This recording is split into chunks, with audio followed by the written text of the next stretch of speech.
Palanjo. I'm Vice Chair of BTS, and it is really pleasure being able to see so many people joining us, especially in this very important topic on our times. As we have been started already, a few things that I meant to say have been said already, but it's very important for me to read them anyway. We have very welcome all honored guests and dignitaries. We are so pleased that you are able to join us and talk to us on these webinars, especially on this very important topic, as I said. Some housekeeping: we will be tweeting the event, and feel free to do so as well. And also, this webinar will be recorded and can be shared later on. If you want to share with the people who are not on the link, just share on our Facebook page, the Britain Tanzania Society page, and people that will be able to follow us live. Thereafter, there will be a panel event, and each panel member will have a chance to speak on their own thematic topic. But also, if you are asking question and on the chat, just if you are directing a question to a specific person, just make sure that you actually direct that question to that particular person you're asking. And I think from there, we'll be able to answer your question which is being directed to you, to the person that you actually want to ask that question. Other than that, I would love to say very welcome, and I'm very excited that we are talking about this, what are the implications of COP26, especially for my own country, Tanzania. By saying all that, then it's my pleasure passing to you over, passing to Paul. Paul, over to you. Thank you, Godlisten. Do you mind just opening up the screen, taking your slide off there? Yeah. You can see each other's faces. Thanks a lot. Brilliant. A very warm welcome to all of you. We have guests here from Tanzania. I hope many Tanzanians, I hope, coming in. We have guests from the UK, and we also have guests from New Zealand and other countries. So please, a very warm welcome to all of you. We have some great speakers lined up and a very strong panel ahead today. Well, you know, many of you will have been familiar with COP26. Of course, it's been all over the news, and those of you in the UK couldn't have escaped the fact that the UK was hosting it in Glasgow. And whatever we may think about it, some very interesting things have arisen from COP. You know, a big push was around the whole movement to keep 1.5 alive. I think some say realistically at this point, 1.8 degrees is the best case, and we'd be lucky if we achieve that. But nonetheless, I think we saw a great rallying around the cause at COP26, perhaps in some ways more than we've seen in terms of general public engagement globally before, or certainly a very strong media presence. We also saw a lot of new financial commitments. We saw indeed global financial institutions getting a lot more involved in what COP is and what COP could be, and just being a little bit more engaged in what had been a less mainstream issue for the finance sector, and key players like Mark Carney playing a role in stimulating that sector. We saw a lot more funds. Previous events have looked a lot at climate change mitigation. We saw a lot more commitments to adaptation than we might have done before. So a very positive movements in that front. And of course, we saw the carbon markets, which we'll hear more about today, I suspect, getting more and more attention. We also saw, whatever you might think of the language around it, and whether you're disappointed or not with that, we saw the use of the terminology fossil fuels mentioned for the first time. in a formal COP text. I think it was the first time, but certainly a very clear mention of fossil fuels and this desire to reduce our dependency on them. And I think the other thing I think we saw was much greater attention to nature. And obviously, this will be an interesting segue to COP15, which is in April next year, the second part of it, the main part of it, which will be the COP on biodiversity. So a very strong engagement with nature this time around, which included some very clear announcements on deforestation, not just in the main text, but also clear announcements outside with significant funding announced at the beginning of the COP for deforestation, which we hope to see realized. We also saw more investment in the engagement of indigenous peoples and local communities, which is very strong, was very strongly felt. And of course, outside the COP and around the COP, we saw people marching. We saw people marching in the streets. So we saw an engagement of the general public that was very felt. Whether they felt positive or negative about the event, the engagement of the general public was very, very strong.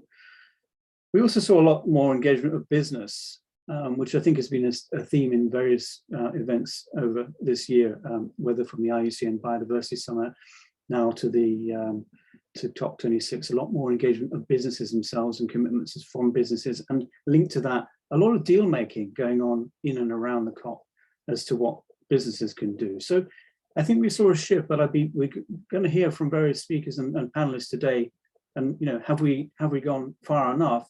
And very critically, has COP26 achieved what it needs to? And very importantly, have we gone far enough?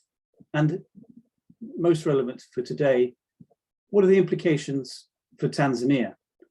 So we've raised this event because the Britain-Tanzania Society is obviously focused on friendship, focused on social cohesion and collaboration, and our trade links between the UK and Tanzania. And such a critical event has implications far and wide for Tanzania, and we really wanted to try and draw attention to those today, both what we think might be positive and what we think might be negative. And so I'd like to introduce a very esteemed speaker to kick things off, to give us some context today. That is the Right Honourable Helen Clark. Helen Clark was a 3-term Prime Minister of New Zealand, and then a 2-term Administrator Chief of the United Nations Development Programme, which is how I know her when I used to work at UNDP. She is now looking at this issue in a range of different ways, and we'll talk about those in a moment, both as her role as Chair of the Board of the Extractive Industries Transparency Initiative, EITI, as well as the Chair of the Advisory Board of And Green, which invests in inclusive and sustainable agriculture, focusing on protecting forests. So to give us some context and to help us sort of stimulate our minds before we turn to other speakers and to our panelists, I'd like to give a very, very warm welcome, please, Helen Clark. Well, thank you, Paul, and greetings, everyone. And let me congratulate the Britain-Tanzania Society on holding this very important event following the COP in Glasgow, and on having a program which is covering so many aspects of the implications of the COP for Tanzania. I join as a friend of Tanzania, as one who has visited many times, privately and publicly. Going as a UNDP administrator, the focus was often on environmental issues, including the issues of forest cover in ranges like the Usambaras and Ulugurus. And I do remain involved, as Paul said, in issues of forest coverage to this day, and the important role it has in acting as carbon sinks and performing a whole range of ecosystem services, including for our climate. I thought the most useful contribution perhaps I could make today, looking at your other program of speakers, would be to talk about the implications of the energy transition for Tanzania, which can only be speeded up as a result of this and future COPs. The world is in a process, and it will accelerate, of moving away from the production and use of fossil fuels to sustainable energy. And this is of great interest to the Extractives Industries Transparency Initiative, which I chair, and of which Tanzania has been a fully functioning member since 2009. As Paul just said, it's the first time in the history of these COPs at Glasgow that the reduction of the use of fossil fuels has actually been mentioned in a decision by member states. That's quite breathtaking in a way. What took so long? It's finally been mentioned. And the decision from the COP calls for accelerating efforts towards the phase down of unabated coal power and the phase out of inefficient fossil fuel subsidies. Now, the Glasgow Climate Pact, the decision, also recognises that member state commitments on emissions reductions are not going to meet the ambitions of Paris to limit global temperature rise to below 1.5 degrees. So next year, all governments, including UK and Tanzania and my own, are expected to go to COP27 in Egypt with even bigger commitments than they've made to date. So it goes without saying that transitioning away from fossil fuel-based energy is a critical part of moving to net zero. And this has implications for every economy, but it has very particular implications for producers of fossil fuels on the one hand, and of the minerals needed for the transition to sustainable energy on the other. And Tanzania is on both sides of that ledger. The implications of the COP are that the transition is coming and it will likely accelerate, and every country needs to prepare for it. Now, let me give a little context around why the Extractive Industries Transparency Initiative is interested in this. We were born out of a conference at Lancaster House in London in 2003, and the objective was to improve governance of the extractive sectors so that the citizens of all countries with these resources could realise the full benefits of those sectors and not see the proceeds go into the pockets of a few. And over the past 2 decades, the EITI has set the global standard for open and accountable management of oil, gas and mineral resources. And the standard is implemented by 56 resource-rich countries, almost half of which, 27, are in Africa. And their populations have expectations of what these natural resources can deliver for sustainable development, revenues to government, and of course for employment. So a key question that's facing our members, including Tanzania now, is how their future revenue flows and other benefits associated with having these industries are going to be affected by the energy transition. And the EITI has been working on how best to support the member countries to address these issues. Our role is a niche one. We don't pretend to be the experts on the energy transition and how to achieve it. But in the process of complying with the EITI standard, which is like a convention, a great deal of information is collected by governments and companies and disclosed about contracts, beneficial ownership and revenue flows. And understanding the assumptions that governments are making in their budget and revenue forecasts is going to be vital in assessing how the future revenue flows to countries are going to be impacted by the energy transition. So EITI generates this enormous amount of data, which is incredibly useful for planning purposes for governments as they wrestle with what the transition means for them. Now, Tanzania can potentially benefit from the energy transition as a natural gas producer and as a country with strategic minerals. There could be a boom in demand for natural gas as a transition fuel. This won't run forever, but as a transition fuel, there could be a boom in demand. Tanzania would need to attract substantial foreign direct investment to develop its offshore LNG projects, as well as its nickel mining. And let me just say that my understanding is that the biggest mining project is the Kabanga nickel project, which also has some cobalt reserve estimates. Very important for energy transition. Tanzanian government has recently signed a framework agreement and issued a special mining license for that project. And it is said to be the largest development-ready nickel sulfide deposit in the world. And these deposits are key in lithium-ion batteries, which are key for the energy transition. So you can see why I'm saying there's potential for Tanzania here. Of course, perhaps as much as $30 billion is going to be needed for these big projects.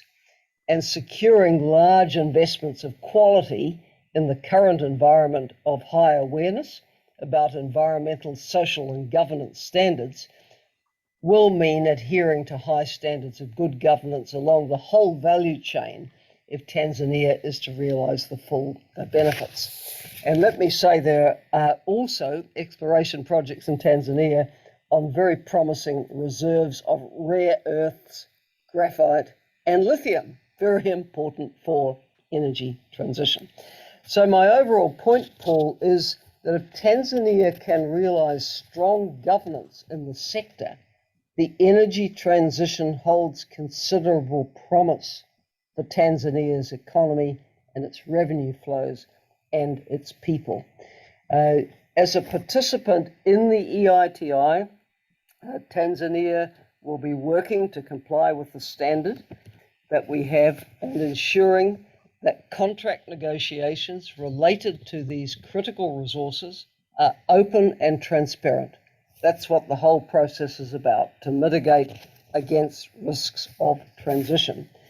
And the transition will require legal frameworks and contracts to be adapted to these new circumstances, and also to ensure that risks of future commodity price fluctuations are shared equitably by all parties. So, those are, I think, some of the key points that I could most usefully make. We do have requirements around transparency of state-owned enterprises, and that has a particular relevance in this sector.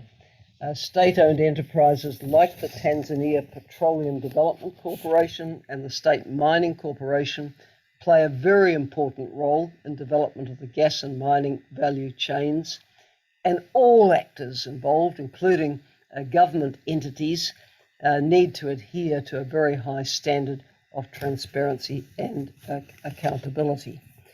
To play their role, these companies need to raise funds on international capital markets, which require increasingly higher and higher standards of governance.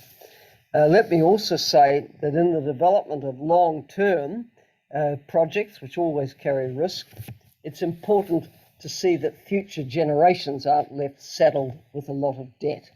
We're aware that in neighbouring Mozambique, which is also an EITI member, the state-owned company ENH Mozambique has accumulated debt of up to $3 billion, some with state guarantees, to fully finance the cost of participation in LNG projects. So one certainly doesn't want to be left stranded with huge public debt if things don't quite go the way one would hope. And of course, the scale of national public finance invested in fossil fuels, and LNG, natural gas is a fossil fuel, is potentially at risk under more rapid or disruptive transition scenarios. So all of this needs to be assessed because of the potential impact for macroeconomic and other stability. So EITI's role, as I say, can be through the data and disclosures that it facilitates to shed light on all of this by providing a comprehensive picture of a state's investment in extractives and on the financial relations between the state and the state-owned enterprises too. It's likely that the development of the offshore LNG would improve energy access, but there's also a need to see that there's a strong framework to use any export revenues that come for transformative social and economic benefit. EITI, I should say in closing, is built on the basis of a multi-stakeholder partnership. And the multi-stakeholder group in Tanzania, as in every implementing country, there are representatives of the government, of industry, and of civil society. And together, working together, they can work for the best interests of the people and the public good of Tanzania, and ensure that citizens can be involved in open discussion and dialogue about these critical resources and their potential. And let me underline again, if Tanzania can play its cards right, it can be a beneficiary of the energy transition and make a considerable contribution to it globally through these strategic mineral reserves that it has. Back to you, Paul. Thank you very much indeed, Helen, really for a very insightful view of the kind of opportunities for Tanzania, particularly along the lines of the energy transition, and how those opportunities really, they do provide a great promise. However, of course, it's not an easy ride, and it's one that will take quite a lot of diligence and care for Tanzania to follow that path if it's to succeed. But nonetheless, one that, as you stress, Helen, offers significant promise. Thank you very much indeed for being a speaker today at this event. I noticed there is a quick question which I'm going to ask you very quickly, Helen, before we get into other speakers and into the panel, which is from Janet. Janet, did you want to quickly voice the question? Thank you. Yes, so I noticed on the website it says Tanzania's made reasonable progress in their EITI status. What would they need to do to get to satisfactory, like countries like Nigeria? Yes, what happens is that with the standard, there is every few years a validation of progress against the standard. And the standard does keep sort of lifting the bar. So, you know, you could be fully compliant at the previous validation, and then the updated standard will have new requirements for beneficial ownership disclosure and other things. So, you know, in a way, everyone sort of, you know, is fighting to keep up to the latest. So reasonable progress is a good outcome for Tanzania right now. And what will come with that decision from the EITI board based on the validation is the list of things which Tanzania needs to address in order to go that next step. So that will all be publicly available information, and that's something that through the multi-stakeholder group they would address, and the information, you know, of course, is expected to and will be being fully disclosed to citizens. So don't see it as Tanzania being marked down. It's in a process towards validation. It's made reasonable progress. It knows exactly what it has to do to reach the new high bar, and, you know, with goodwill and determination, it's going to get there. Thank you very much, Helen, for responding quickly to that question. And thanks, Janet, for asking it. And I hope now we have our, I don't know if he's in the room. Do we have Lord Walney?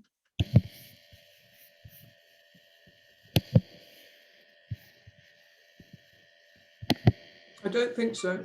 I'm not sure that we do. Okay, very well. Hopefully he'll show up. Let's see, what do we have here?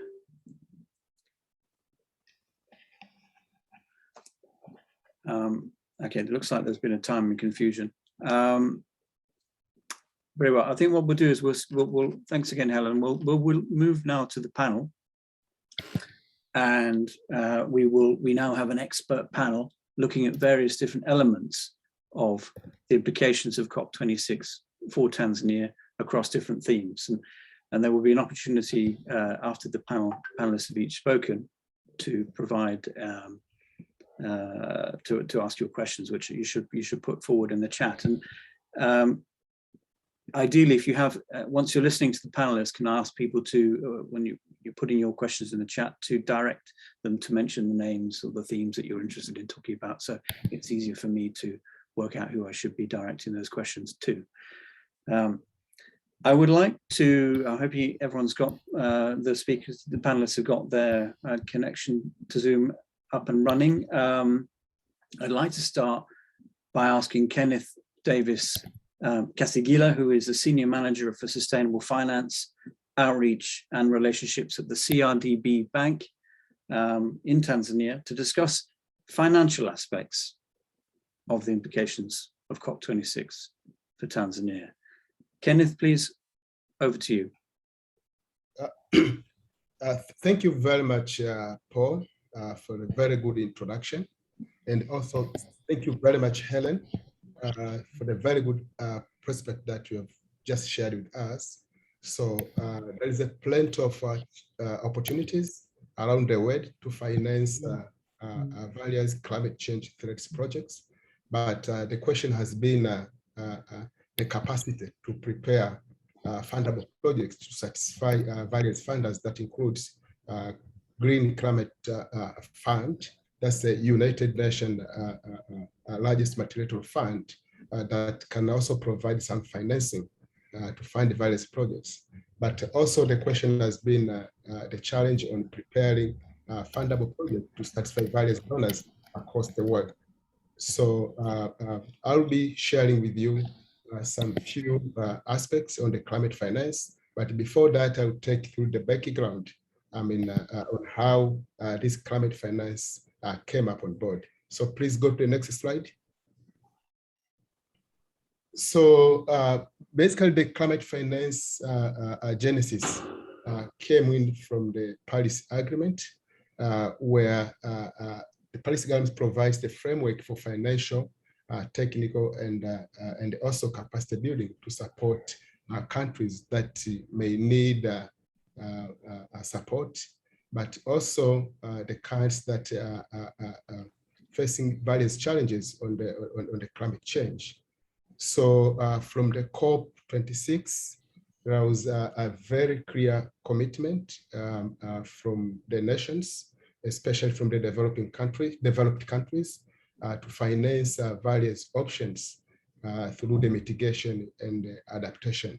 So Tanzania can take advantage to prepare some projects that can facilitate, that can also meet some requirements to satisfy those funders to access some funds relating to the long-term financing needs. Next slide, please. So this slide talks about the general definition and what is climate finance. So any form of financing geared to address climate change and, excuse me, can you hear me? Yes, please go ahead. Carry on. Okay, thank you. Thank you. I was hearing myself. Oh, so any source of financing geared to address climate change can be termed as a climate finance.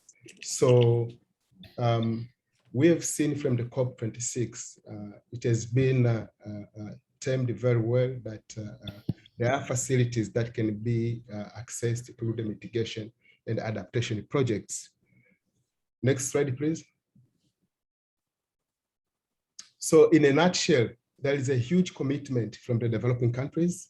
The commitment of $100 billion per year has not yet been met, but there is a very good promise that the funds is available. So Tanzania can take advantage to prepare some projects to access this $100 billion, if at all developed countries will be able to put in the basket that other countries can also access. But apart from the $100 billion commitment from the COP26 promise, there is also some countries direct who are already prepared to finance various projects. So I've seen various opportunities that Tanzania can take advantage. We've seen an example from our president. She was in the meetings. So that was a huge commitment from Tanzania. So now the question has been for us Tanzanians now to take advantage of those financing opportunities to access climate finance for the long-term financing relating to Tanzania. Next slide. So this is just in the background showing that there is opportunities around the world, and United Nations has set up a Green Climate Fund to enable countries that has appetite to prepare projects that can go to the Green Climate Fund and asking for the funds. But the challenge has been how can countries, how can firms access Green Climate Fund? It has been a huge challenge. There is a lot of hurdles across the line. Capacity has been an issue. So I've seen various entities in Tanzania, various individuals trying to educate themselves, trying to go through various experienced experts, taking advantage on how can they prepare projects. And for example, CRDB Bank has been accredited by the Green Climate Fund, and the limit has been $250 million. So this year, October, CRDB Bank was able to prepare the first project to address agriculture climate adaptation to the tune of $100 million, and this project is approved. So this money will go down to assist smallholder farmers who are having some challenges during the activities engaging in agriculture. As you might be aware that more than 70% of Tanzanians, they've been employed in agriculture. So this fund will go down to the smallholder farmers to assist them, but also the cost will be down from the normal that we are used to see.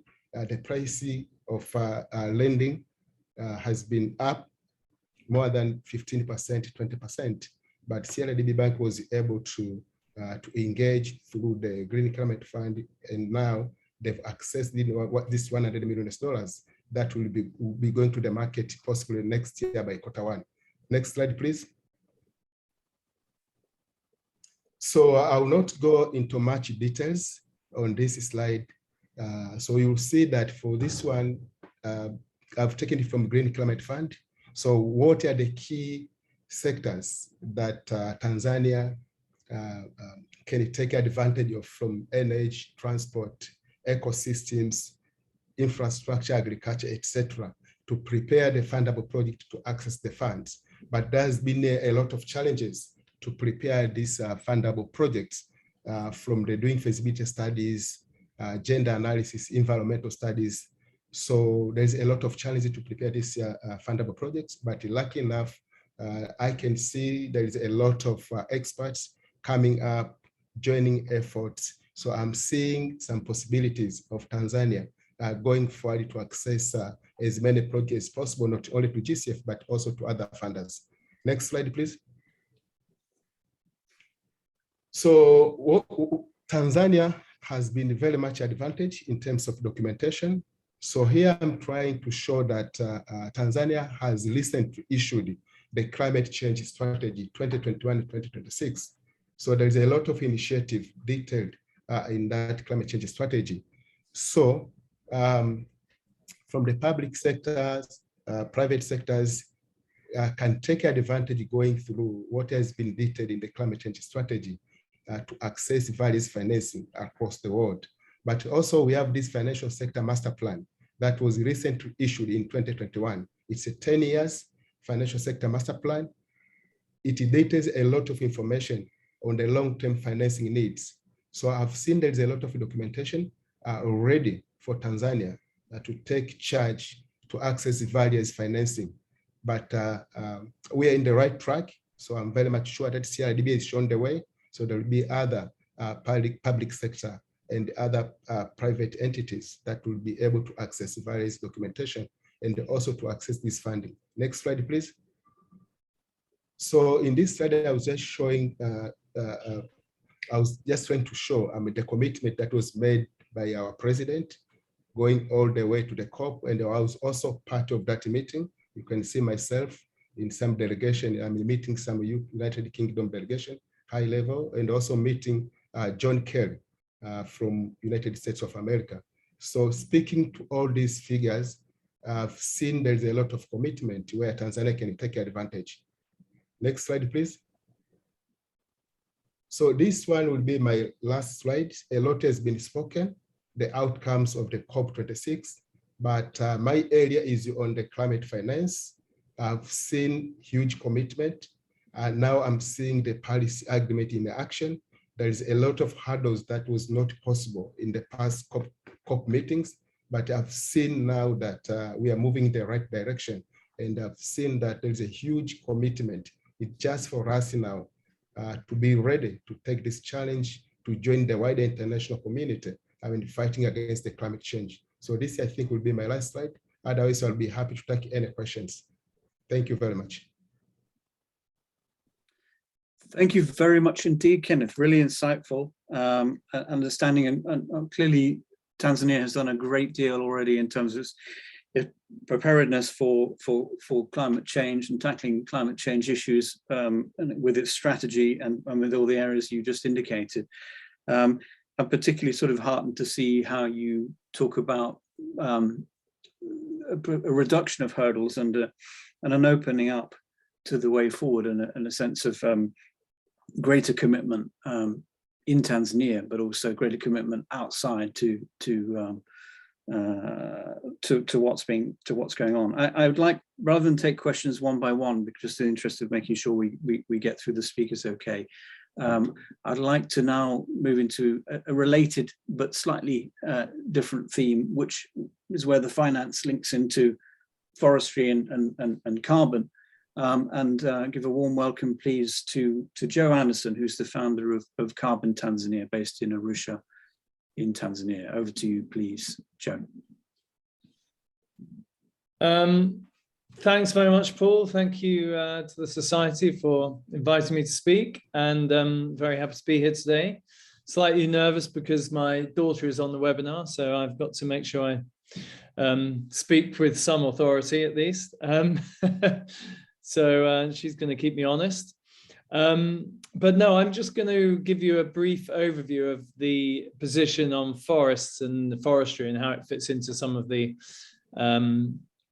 agreements and some of the discussions that were had at COP, and obviously try to give people a few sort of ideas around how important the management of forests might be in Tanzania's meeting of their climate targets and engaging in the global efforts to address climate change.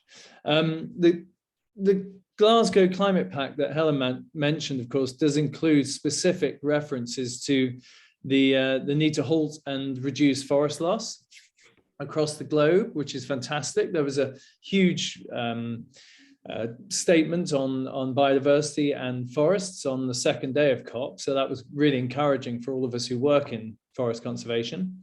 And there were other statements around methane and obviously using the financial sector to align to the targets and the phase down in coal and things like that. So all of these things are incredibly positive. And of course, the big question that everyone asks is, what does it actually mean in practice? How is it going to play out? So I'm just going to give, as I say, the view of somebody who works in forest conservation. And our company, Carbon Tanzania, works to protect forests with communities in Tanzania to create climate benefits, which are essentially called carbon credits for those for the layman out there.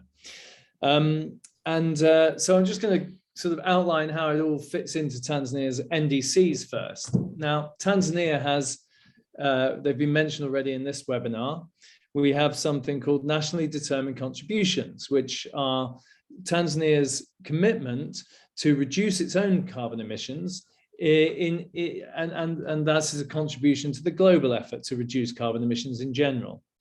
The new and updated NDC that Tanzania took to COP this time commits the country to reducing its emissions against the baseline scenario. They're going to reduce those emissions they've proposed by between 30 and 35% of their baseline emissions, and this reduction is going to be achieved by 2030. There's all sorts of there's different ways that the country wants to do this, and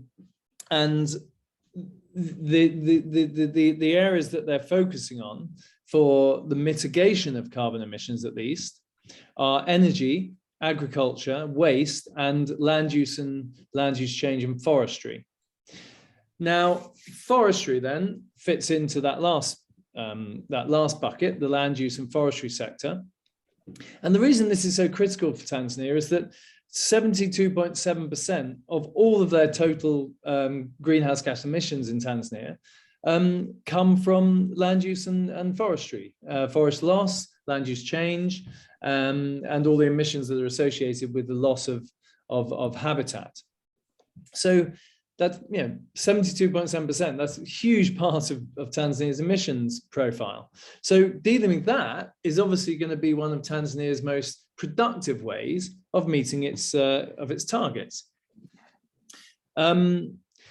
So what does that mean? Well, there's different ways that they can do that. Tanzania can use its forest estate to meet its NDCs by simply protecting those forests, restoring some, and also encouraging afforestation in some areas and restoration of forests. But really, Tanzania's biggest asset, in a sense, in its carbon assets, is its standing forests. So, how's it going to go about using that in its efforts to reduce emissions and contribute to the global efforts? Well, I'm going to get a little bit technical here, but all of the ways that Tanzania can do this using its forests really have been captured in discussions and agreements that were made at this COP around something called Article 6 of the Paris Agreement. Article 6 allows for countries to trade carbon emissions reductions or carbon credits. And what Article 6 has said is that a country will be able to produce an emission reduction or carbon credit, and it can use that to it can sell it to another country to meet its own nationally determined contribution. And this carbon credit can be produced and transferred, and it's going to be referred to as what's called an internationally transferable mitigation outcome. So what you can see here is that Tanzania has got all this ability to reduce its emissions, and it can get finance for that by essentially creating and then transferring and selling, getting money for these carbon credits. And as I say, the forest estate is a brilliant way of doing that, because there's so many of the emission reductions that Tanzania wants to achieve are going to come from that, because it's the biggest source of emissions in the first place. Now, what does it mean for Tanzania to create these mitigation outcomes? Essentially, what it means is it needs to have a carbon account. And that means that it needs to say, we're going to, we've got this NDC, we've got this amount that we want to reduce it by. And every time that these mitigation outcomes are generated, either by the government or the private sector, we need to account for them. And Tanzania does that through currently at least, through something called the National Carbon Monitoring Center, that is tasked with keeping this carbon account. So anyway, what our part in this, and the reason I've been asked to talk about this, is that right now Carbon Tanzania is working with the government to find way to both create these mitigation outcomes, we call them carbon credits, through forest protection. And we're also working with government to work towards a system, a national system that the government can use in the Paris process. And again, as Helen said, next year at COP27, these countries are also going to have to go and declare how this is going to work. Well, the reality is, just to sort of narrow down this particular subject, Tanzania or the whole world had something called the Clean Development Mechanism, and that's going to be phased out now. It's going to be replaced by something called the Sustainable Development Mechanism. This will be encapsulated also in Article 6 in one of the clauses. And by next year, the rules around how that's going to work will be agreed in principle at COP27. And the kind of activities and the kind of ways that countries can produce these carbon credits, these mitigation outcomes, will hopefully be defined by oversight councils and international mechanisms. Tanzania is in a great position, of course, to go to that with a plan to produce carbon credits from reducing its forest loss in the future. And we just heard how CRDB are helping to access finance from the Green Climate Fund.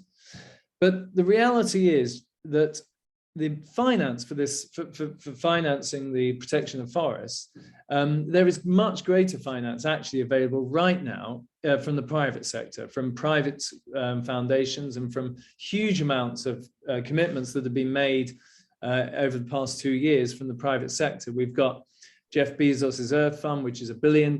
We've got all sorts of huge corporations saying that they're going to meet their own emission reduction targets by funding reductions in forest loss or in the protection of nature.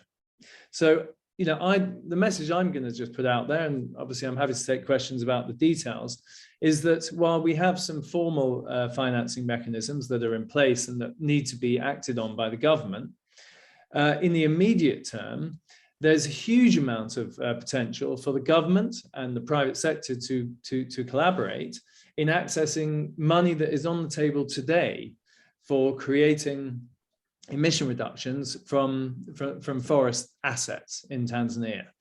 Carbon Tanzania, we're accessing that money. We have contracts with private buyers already. They're buying carbon credits that are produced in Tanzania.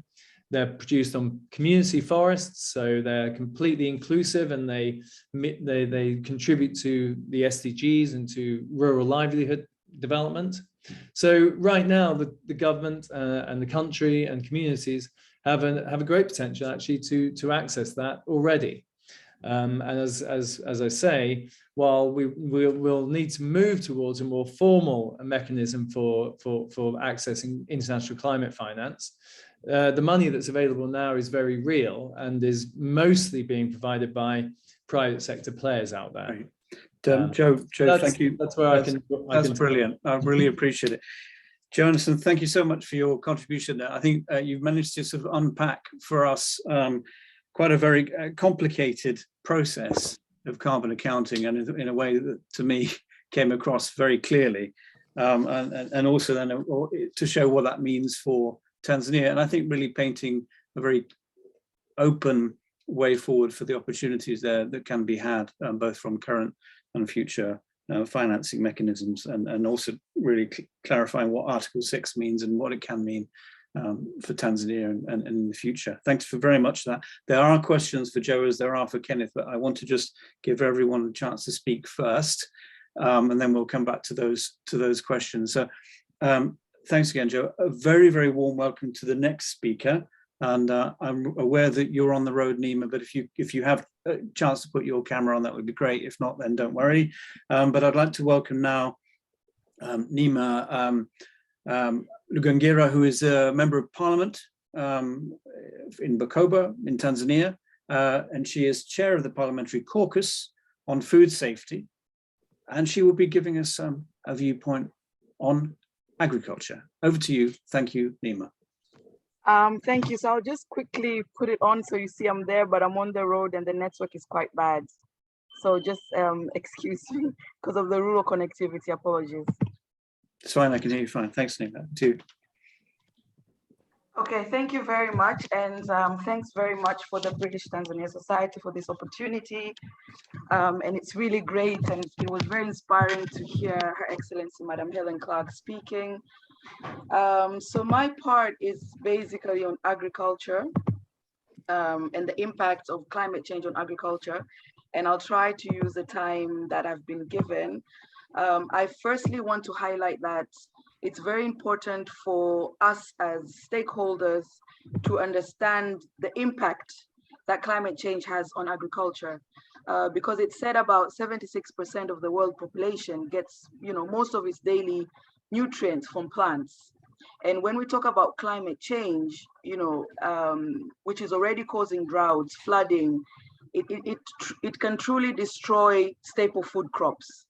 And with extra, the extra CO2 in the atmosphere, it makes these crops even to be less nutritious. So it makes the whole agenda of fight towards ending malnutrition even more challenging. But the other item that I wanted to raise our attention to is the issue of soil health.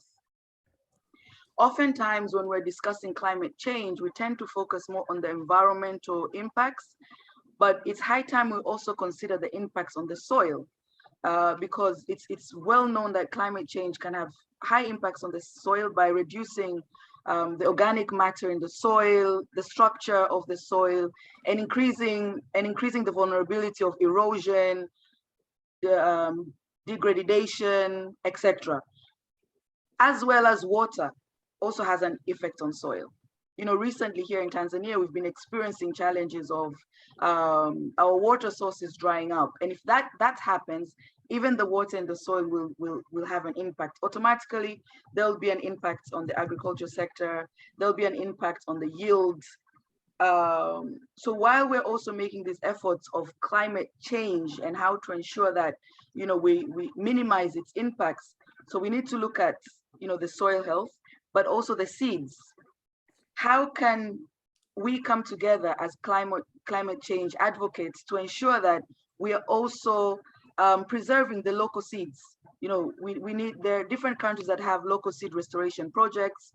Here in Tanzania, it's happening in some places, not others, but it's well known that local seeds are very tolerant on weather shocks and evasion of pests, etc. So there's also an opportunity to see how can we look at the soil as well as the seeds when we're trying to cope with the impacts of climate change. But on the other side, what I also wanted to talk about is how climate change has a potential of reducing crop yields due to drought and floods. When Her Excellency President Samia Suluhu Hassan came to deliver her maiden speech in the Parliament of Tanzania, one of the things that she called upon us as parliamentarians is to ensure that the agricultural sector, we can pave way through policies, acts, etc., to ensure that the agricultural sector's contribution in our GDP increases. For that to happen, we need to have an increase of yields. But how are we going to increase our yields with the climate change interventions? So there's also a need here for us to review our different national policies that are in the agricultural sector, and to have the inclusions and the different mitigations that can enable us to cope with climate change and ensure we minimize the impacts on the agriculture sector. And to conclude, we mustn't forget technology. The developed countries' use of technology to minimize the impacts of climate change, you cannot compare it to developing countries like Tanzania. So there is an opportunity for technology transfer, especially climate change resistant technology for developing countries. And I highly commend the efforts of CRDB. We heard my colleague Kenneth talking about the different financial aspects, but one thing that I would like to to put a caveat that it's very important, especially in the agricultural sector. We know about 60%, for example, of 60 to 70% of Tanzanians work in the agriculture sector, but out of that, 80% of those are women. But when we go to the seeds, access to seeds, women are still the most marginalized. When we go for access for fertilizer, access for pesticide, access for finance. So it's very important as stakeholders, and also since we have Sierra here, to make sure that whatever financial interventions that we're coming about, there will be consideration and different kinds of criteria to accommodate women smallholder farmers. Otherwise, we may have COP26 related interventions and financial opportunities, but they may not benefit, the smallholder farmer at the ground. And all of this, at the end of the day, is critical towards strengthening our food systems. Because much as we live in the cities, urban food systems depend on rural food systems. And if we don't carefully look at the impacts of climate change and how can we protect our rural food systems, we're going to end up with a crisis. So my sort of call to action, which would be probably my closing contribution, and later on when I get time, I can share some more, is first of all, how can we ensure when we're talking about climate change civil society organizations, we need to include NGOs, CSOs working in the agricultural sector. We need to bring in the agricultural sector to this conversation. Globally, it's already been understood that climate change and agriculture has to come together. Hence, even the CRDB project that they were able to get approval of. But when it comes to discussions on the ground, it is still, that's not the reality. Just very quickly, I'm a founder and executive director of Agri Thamani Foundation, which is an NGO focused towards ending malnutrition. But believe me, oftentimes that we have tried to participate in climate change related meetings, to join climate change related CSO umbrella organizations, it's kind of seen that, oh, you guys are dealing with agriculture, you're dealing with nutrition, you don't have your space in climate change. But in actual fact, climate change has an impact on food productivity. Climate change has an impact on nutrition. So I think through this meeting, it will be very important to make sure we bring environmental related CSOs, NGOs, together with CSOs, NGOs in the agriculture sector, livestock sector, fishery sector, nutrition sector, water and irrigation, forestry, because this climate change is not just about environment and forestry. We need to include the other part, which is the food. And at the end of the day, for any country to thrive, food, nutrition is a critical component of peace and stability. I think on that note, Paul, maybe I can end here, and later on, if there's some questions or an opportunity to clarify some of the issues, I'll be more than glad to continue. Hopefully my connection will still be stable, but thank you so much once again for this opportunity. Nima, thank you. Thank you so much for painting a very clear picture of the situation for agriculture and how ultimately agriculture needs to be, and the understanding of how agriculture needs to be mainstreamed into the climate change conversation, and some of the very clear steps that need to be understood, including access to local seeds, and particularly, as you've made very clear, access by women to finance and to the various tools that they need to be able to achieve that. And hopefully we can hear a little bit more shortly. Thanks again, Nima. And I would like now to see, I'm not sure whether one of our speakers has managed to connect, whether he's been able to get online, but can I just check whether John Komakoma is present?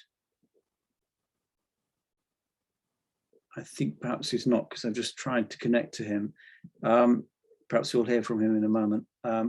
Okay, in which case I would now like to invite Mwanahamisi Singano, who's going to focus on the sort of the second portion of the panel, really, on issues of have we gone far enough?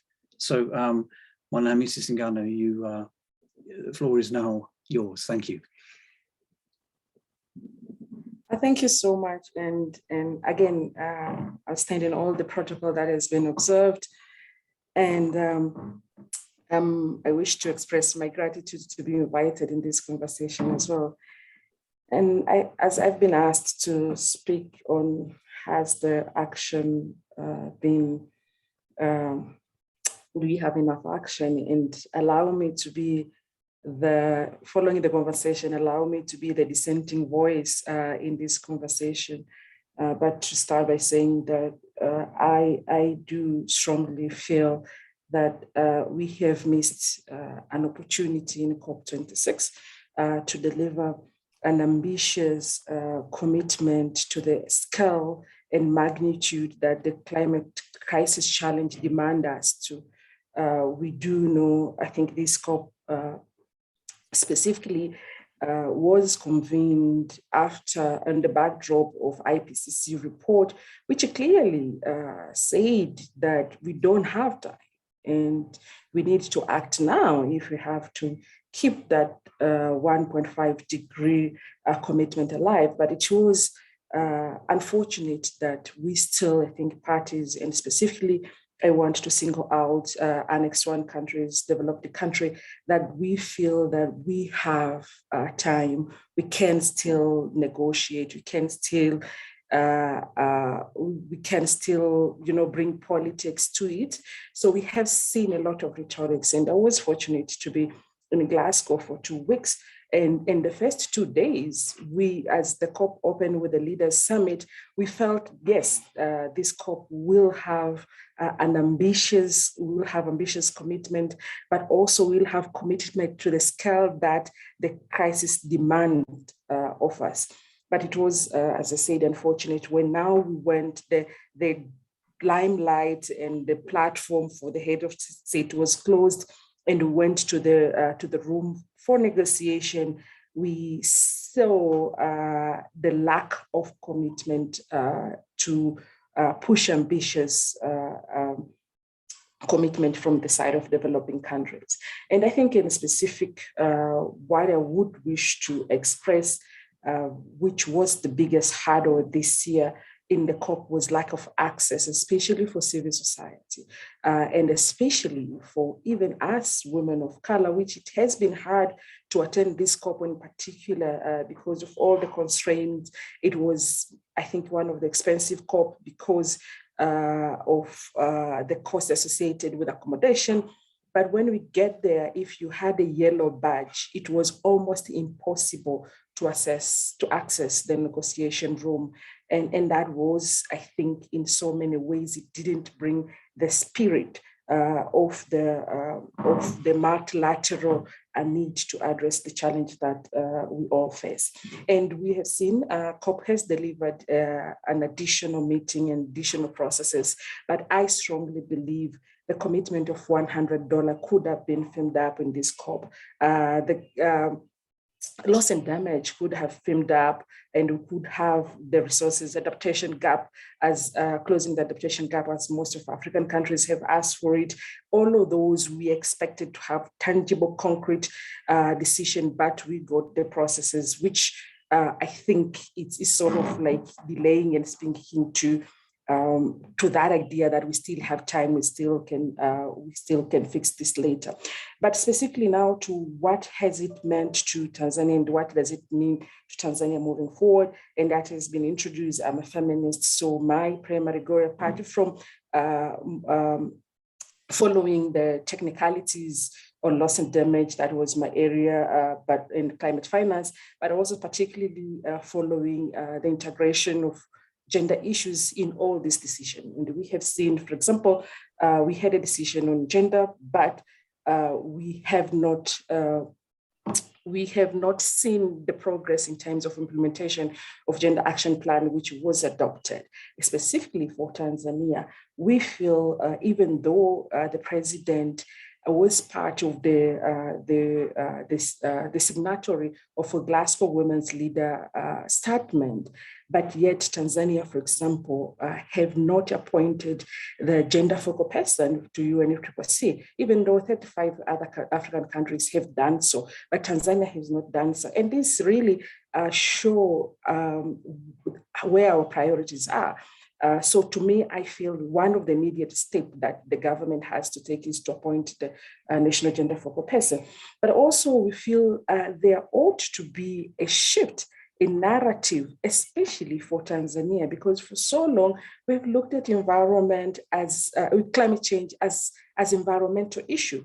But I think it has to be looked as holistic development issue. It has to be looked at a holistic right issue, and that will address all these aspects of development, because now we are seeing NDC, for example, telling us one thing, and then infrastructure and energy, they're completely in the opposite direction. So that holisticness and changing the narrative and how we frame climate change and climate justice in the country needs to be changed. And I strongly believe that also has to come with a institutional realignment. I feel putting this portfolio under Vice President office is also devaluing it, because we do know the mandate of Vice President office. And I think we have learned from many other countries, some of them are sitting in the Ministry of, together with the Ministry of Planning, because at the center of it, it needs to have that strong connection and mandate to direct not only issues around, reforestation, but also our development options and action strategies and initiative as well. More so, I think we have made decision. I think part of the gender decision this year, it is that the COP next year will review the implementation of Gender Action Plan that was adopted in Madrid. And the Gender Action Plan has clearly stipulated the work that parties have to do, but also what the Secretariat has to do. And Tanzania specifically has not made a lot of progress. So I think it's an invitation for the government of Tanzania now to start implementing or to accelerate implementation of GAP, and specifically, but also next year, for example, CSW will focus on climate change. And that is the great way to connect women's issue and climate change issue. And I think the president was invited to be part of Generation Equality Forum. And within that platform, there is a specific action coalition on feminist action toward climate justice. And I think Tanzania should as well commit in that platform. And I think last, what I would say is the emphasis on how the Tanzania as a government can coordinate with different actors. As I said, if we take a holistic approach and system-wide approach, then even Tanzanian delegations should carry that holistic and multidisciplinary delegation, so that we are better positioned to negotiate. And last, I think it has been said here that we are seeing money committed. But I think there have been quite a frustration from most of us when we are seeing money committed outside the framework and the commitment inside the framework are not moving. And we do strongly believe that access to climate finance should not depend on bilateral relationship one country have with the other. So we really, as much as we welcome commitment that has been made bilaterally and those initiatives, but that should not come in the expense of resources that need to be committed within the framework. Thank you. Well, Mrs. Singano, thank you so much for that contribution and critique, which is important to particularly not the logistical critique, the access to the venue, which I think many people have rightly perhaps critiqued, the cost of the event, and of course the accommodation kept many people away. I think people are aware of that. But thank you more generally for those marks on ambition, lack of ambition, the need to be bold going forward into COP27, including for Tanzania itself, the need to take things a little bit more holistically, and to try and ensure that the seriousness of this issue really is picked up. I'd like to invite now our final speaker, our final panelist, before we go into having a little bit of time left for questions. So I'd now like to invite Dr. Sixbert Mwanga on that question who's Executive Director of the Climate Action Network in Tanzania, to talk about that question of what will happen next in the lead up to COP27 in Egypt. Sixbert, over to you. Thank you. Yeah, so thank you so much for this opportunity. And I'm not sure of my connection, but I will just try to speak. Hope you can see my picture, and then I will put the video off, and then Thank you. So thank you so much. I just wanted to, first of all, thank you, everyone. Based on the COP26 outcome, there is so much on the so much ground to cover if at all COP27 has to be to deliver, so to speak. So with that, I think first of all, I'll just follow up with what Singano just mentioned. The issue of access was a very serious issue. And if we were to be frank, was not only for civil society organization, it was also for some of the parties. We could hear some of the complaints from some of country delegation. And even as much as many people could not have access to the negotiation rooms, there were no enough places which had the tables which could be used to for some people to join some of these meetings online. So there are like people who remain standing up or moving or whatever, and then for sure it was not an easy task. It was even frustrating itself. The other thing I think was the issue of we are still convinced that COP26 did not deliver much, especially on the climate impacts. The issue of loss and damage was not taken forward. Some of the language within the even pages which had loss and damage remained super weak. And so to speak, I think it is very important now to start strategizing and to see what is it that we can do towards COP27. I just wanted to say that Tanzania is also currently hosting the CAN Africa Secretariat, also based in Dar es Salaam. With that, then at the moment we are already strategizing and trying to see what is it that we can do, especially knowing that the next COP is going to be in the continent. And then how can we change the narrative and make sure that we have a different COP, which of course build on where we ended with the COP26. So we are already thinking next week, Monday, we're already planning the global COP, call where we will be discussing the strategy and we'll see what is it that we're going to be doing together. But just to share some few practical things, number one is that we're already starting discussing now with on how do we influence, take the Africa Europe Summit, and how could that also be designed in such a way it adds value to the preparation to COP27. The other thing is we're already planning the strategic civil society meeting to happen in March, probably in Arusha. This is not the African meeting, it's a global meeting. So strategies are underway.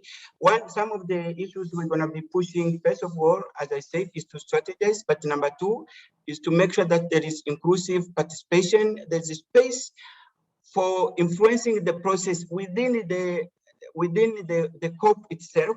But there should be a place where people also like going out even. So there should be a place where also youth, the women group and all other groups could also influence the process, knowing the history of Egypt itself, which is actually not an easy country to handle. We are also already planning within the same March, we are already planning another meeting in the Sharm el Sheikh itself. This also will be another meeting, which is a bit strategic. And with that, in that meeting, we are already planning to meet the next COP president and some of the leaders to discuss the issue of space participation, having enough space for civil society to showcase the solutions, and also participation within the process itself. So again, so the big picture is to enhance collaboration with the like-minded groups within the continent and the beyond.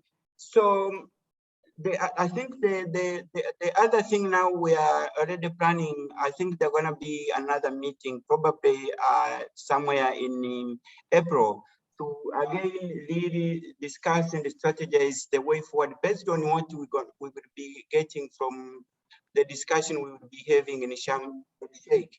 So that is the issue. So the big picture is to make sure that there is no delay, it won't be a normal preparation like we used to have, where we used to start preparation sometimes in August, September, or whatever.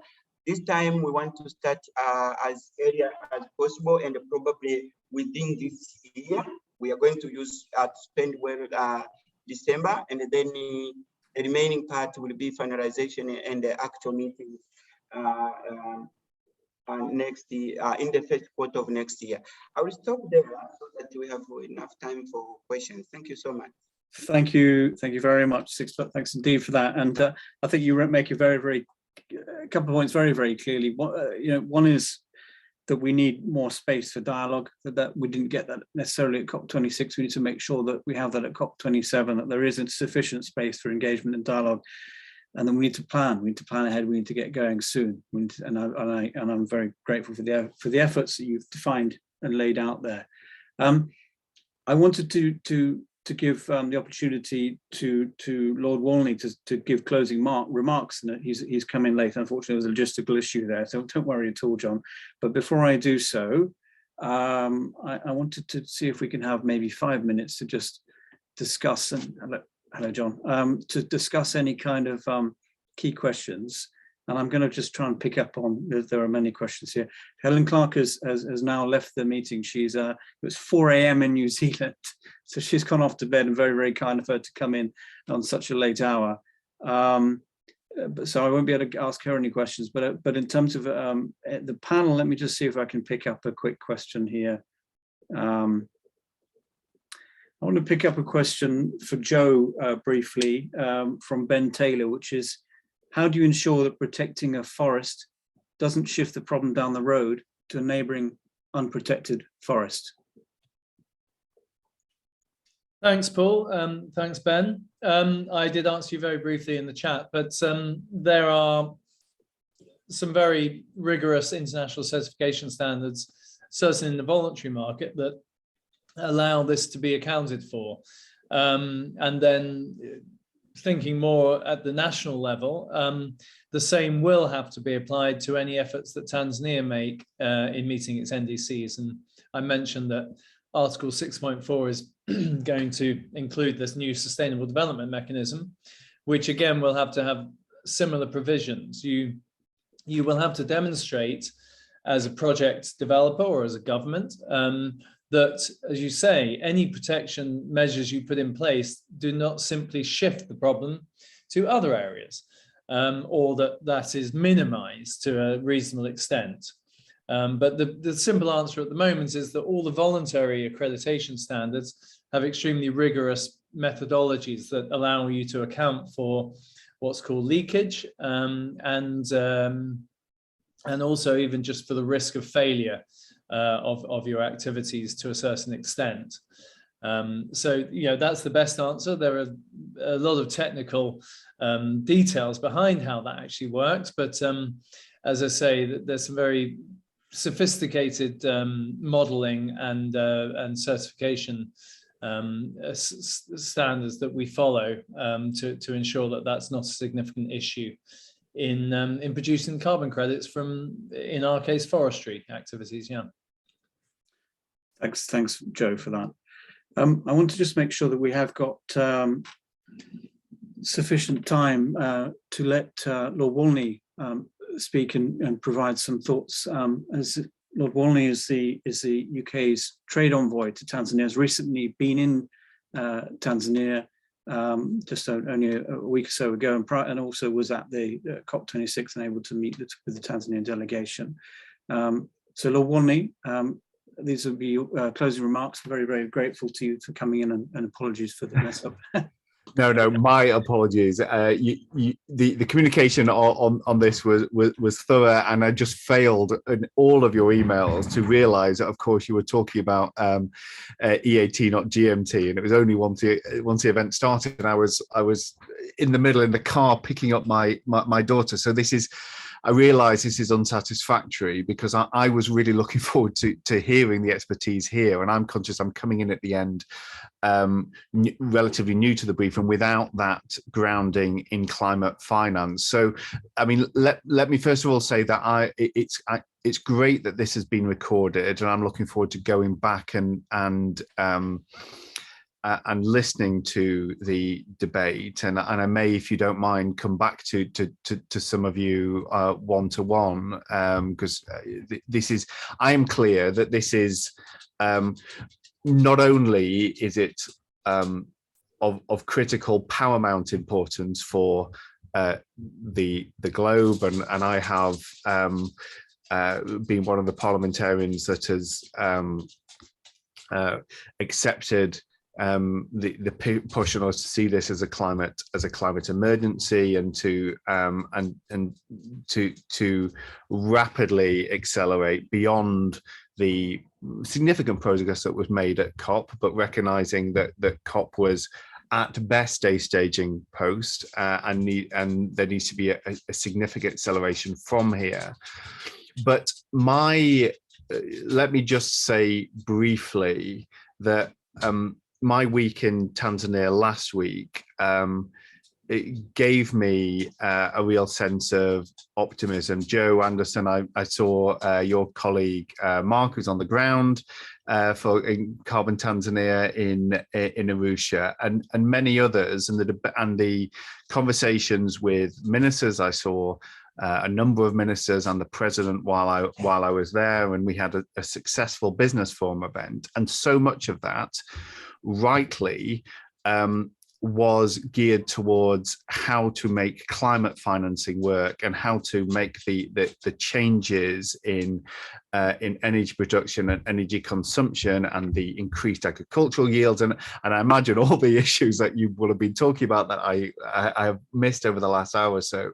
There was rightly so much focus on that, and there are significant steps to take in terms of the Tanzanian government's capacity to be able to take this on, the access to the markets, which many companies and NGOs are understandably looking for improvements on, and I think there's something at the UK end where I'm advising ministers on the back of this visit to let's have a real laser-like focus on UK export finance, and the new finance vehicle that's been announced in addition to that this week, to ensure that it provides genuine options for financing the climate change models that we know we need. It's really welcome, I think, from the government that actually there is this significant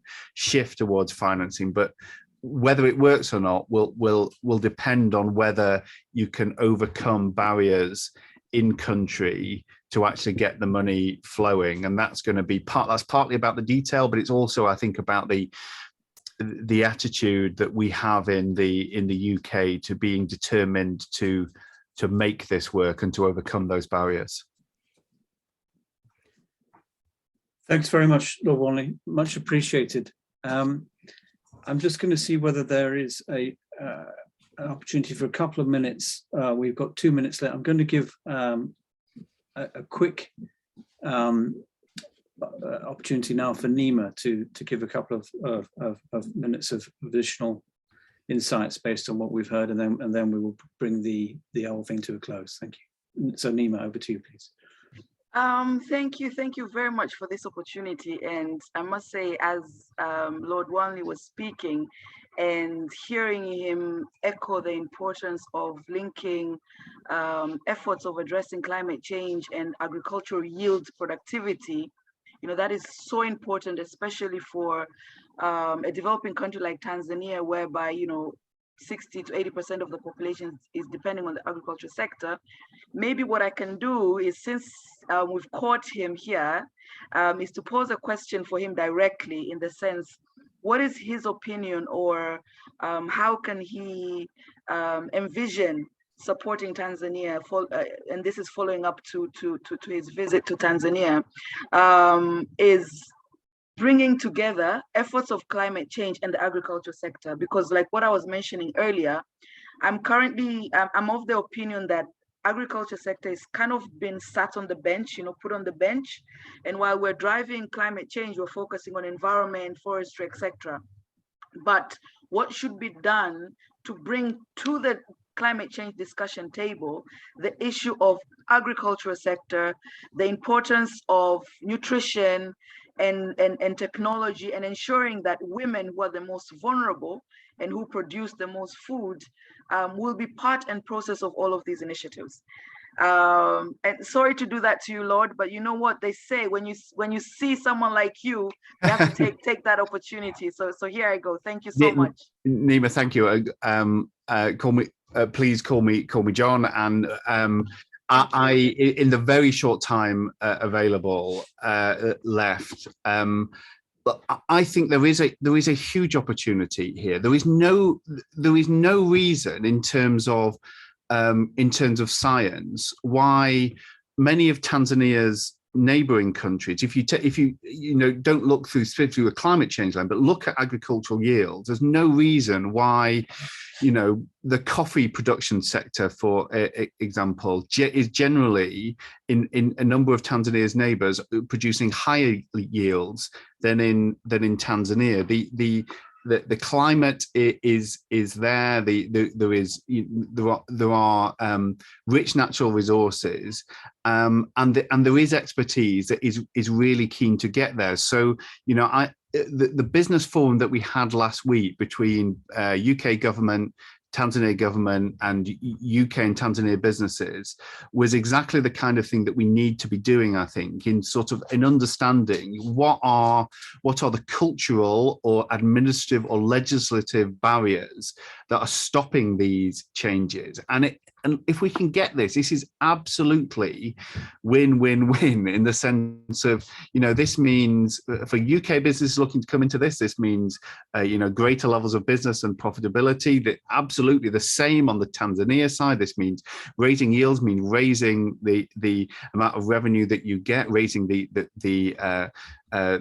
pay of workers in the sector, raising the skills of workers, and then also, most importantly, you are then able to make a positive impact on climate change. And so I'm clear, having come back last week, that this needs to be a real focus of mine, to push on the avenues that I think have been widened by our business forum and the real determination of the Tanzanian government to make a difference on this. This is a moment. This is a window of opportunity, and we need to make sure we can seize it. Thank you, John.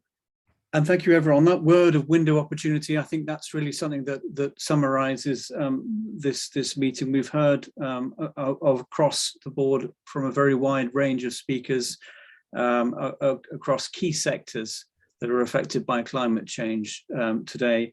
We've heard some rightful and important critiques of the process, what needs to be done. We've been told, of course, that we're not necessarily being holistic enough about it, and we just heard, I think, from Nima and John there about an element of how we can be holistic, as we did from Joe. So there are opportunities there, but obviously we need to keep the pressure on and keep focused and keep coordinated as we do so. So on behalf of the Britain-Tanzania Society, I want to thank you all once again for attending this event. As a reminder, it has been recorded. The recording will be made available to you. Feel free to share that for others who want to then follow through with watching this later on. And of course, do stay connected. Do join the society if you're not already a member. and we hope to be in touch soon with further events along various different themes that affect Britain and Tanzania. Thank you very much. Thank you, Paul. Thanks, Paul.